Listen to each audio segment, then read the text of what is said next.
अस्सलामुअलैकुम सामीन। 26 रबीउल अव्वल है, 23 अक्टूबर है। खबर का उन्वान है, हरियाणा के 40,000 सफाई मुलाजिमीन हड़ताल पर, पूरा हरियाणा कूड़ा कचरे में तब्दील।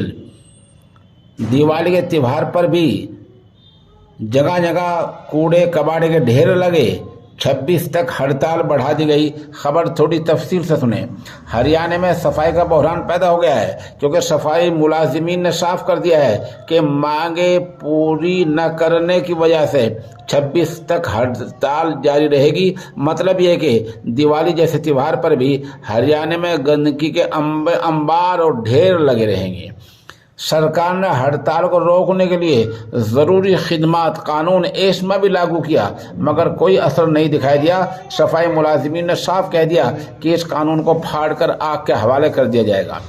बिगड़ते हालात को देखकर सरकार ने ऐलान किया कि पुलिस की हिफाजत में सफाई कराई जाएगी।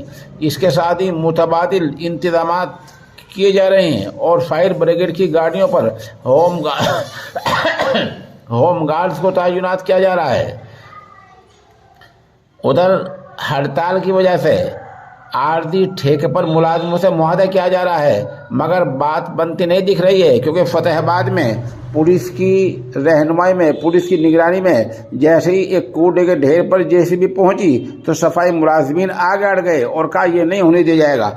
कुल मिलाकर हरियाणा सरकार में और सफाई मुलाजिमीन में ठनी हुई है। उन्हें 26 तक हड़ताल का ऐलान कर दिया है और पूरा हरियाणा, जैसे कि आप तस्वीरों में देख रहे हैं, कूड़े कचरे के ढेर में बदलता